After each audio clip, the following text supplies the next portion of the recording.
I just recently graduated from uni at the time, and so really the world was my little oyster that I wanted to explore, and I wanted to really discover and push my limits and who I was. Yeah, it was just a regular Sunday. Went out early in the morning, about halfway through our ride. I just came over the handlebars and on impact broke the back at T10, and from that point on completely paralysed. So 10 years ago to the day. I guess for the moment of impact, all I remember was being launched in the air. It felt like I was about 4 or 5 meters in the air, and it didn't feel like I was going to the ground, but it actually felt like the ground was coming towards me, and there was pretty much a big thud and a huge cracking noise, which I can, if I close my eyes, I can still relive that particular moment.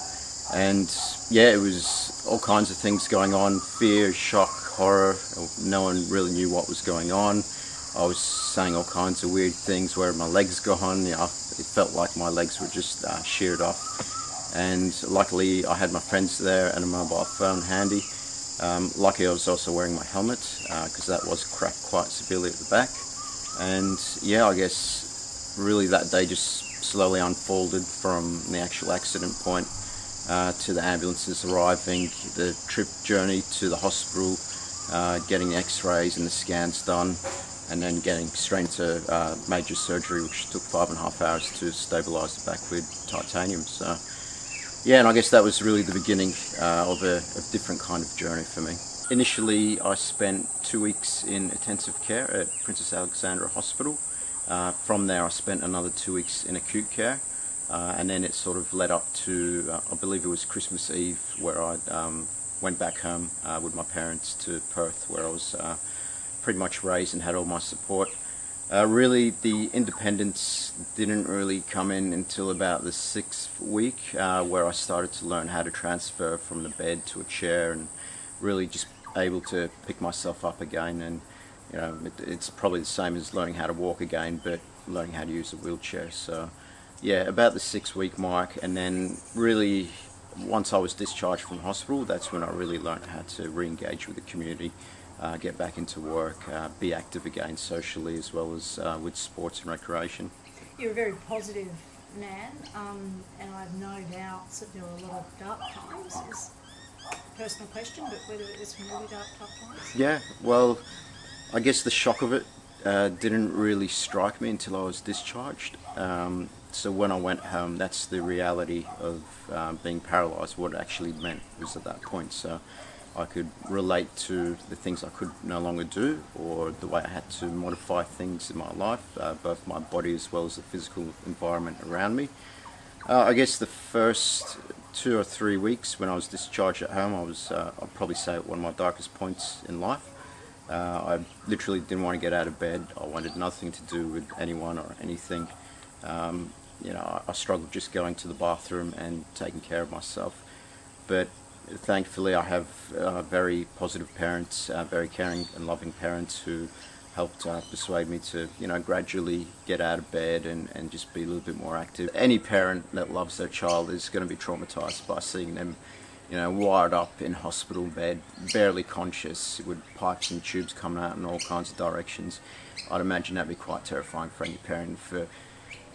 For the parents to realise that their kid's gone out to the exact same spot doing the exactly same thing, plus a disability as well, it could be quite impacting. So I know how my parents operate. I love you to bits, Mum and Dad, but it's just something that I have to do for myself and my friends.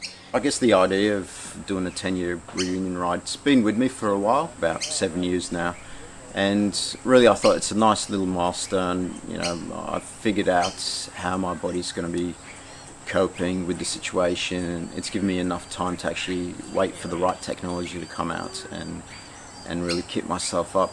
So from there it was just really a matter of getting the funding in, finding the right people and the engineers to work on the bike and develop it for my specific needs, and then just re-engaging with all my mates that I used to ride with back in Brisbane, and the people that actually helped me out on the day of the accident when they had to pull me out in the ambulance. So yeah, it's sort of been in the works for quite a few years, and really just kicked off, I guess, 6 months before now, it really started, the bike was coming in, bikes were coming in from all over the place, and that's when things really started getting exciting, and it hit quite close to home then.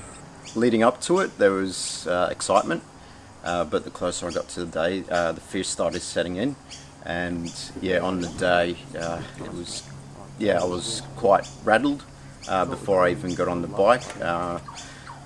I had only a few weeks of practicing on the bike, as much as I could. We were lucky to just get the bike built in time, so I did as much training as I potentially could to just get used to the terrain and the new way of riding the bike.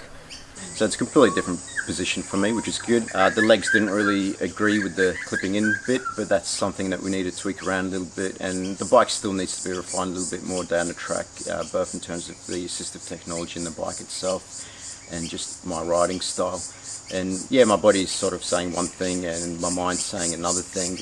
While I'm actually riding, my brain's actually telling me to do things like I would 10 years ago. But my mind's also sort of mixed up with the hand cycling component and the whole new way of riding it. So it's sort of a bit of a brain freeze at certain moments while I'm riding, but it's just retraining the brain and recircuiting everything so that I ride it in a safe manner. And having been back now on a two-wheel bike, a lot of the old principles still apply, but there's still some certain areas where I have to readapt those principles to actually suit my bike as well as my specific ability. A little bit sloppy, and it was good to have my mates besides me and behind me just giving me that extra support. They really supported me throughout this, reunion ride. They were reminding me of things that I'd forgotten, like hitting certain obstacles with enough speed so that I could actually get over them. And along the way, they'd give me tips on how to correct my position and the lines that I was picking. So you go over a little hump to get to where I actually had the accident, and all of a sudden terrain changes quite significantly. And I did it 5 years ago on a hand cycle, and I felt quite safe on a hand cycle. 3 wheels low to the ground, little chance of tipping over, whereas when I did on a two-wheel bike, it felt like I was just dropping down the edge of a cliff. And just the whole way I was reminding myself, don't slam the brakes on too hard because that's when things go wrong.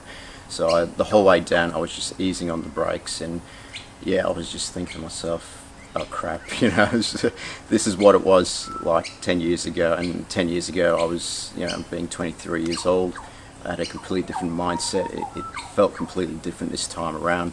It felt a bit more daunting knowing that I couldn't just clip out and then catch myself from falling. So the actual section was actually quite daunting, but then once I got to the bottom I knew I could just bang down on that throttle and continue the rest of the journey. I guess it didn't really hit me until I got back home, and I really sat down and reflected on what I had actually achieved. And it was a really big thing, and that's when it was just a mix of all kinds of emotions, excitement, joy. I was quite pleased with myself, quite proud. There was a few moments of sadness that certain things had to go a certain way in life, but from that I really just flipped it around and thought of it as a really good accomplishment for myself and hopefully for the rest of the country. I like to do a lot of first things in Australia, and a lot of this stuff is happening internationally, and I used to be the kind of guy that would just sit back and just wait for someone else to do things, and I guess since my accident I've completely flipped that around. Some have dubbed me as the trailblazer, and that's a nice little sort of tingly feeling, but really just giving other people that hope and inspiration to actually push whatever boundaries that they're challenged with. What is it that you want to achieve now? Just get better at riding a two-wheel bike. I still want to keep doing the hand cycling. That's still going to be, I guess, the core of my fitness and strength. And I guess getting back to some enduro races. No, I don't think I ever resented Andrew when he was 23 years old. I think in life we just do things, and sometimes we pick a path that leads down a certain road. Sometimes it's an undesirable path, but I don't think anyone goes through life unscathed, and it's really just a matter of what you make out of a bad situation. It's given me closure, knowing that I can still do it. I can do it on two wheels now. I can ride that trail, and it's actually no longer a scary place for me. I guess leading up to it, it was always a place that I'd dread, or You know, it was a sad, somber place to go to. Now that I've gone through it, I've kind of just looked back at it and gone, you know what, it's just another little trail. It hasn't defeated me in any way. If anything, it's made me a little bit stronger. And yeah, it is really just a trail, and I don't think people should really be afraid of trying something different and new and revisiting places where bad things have happened.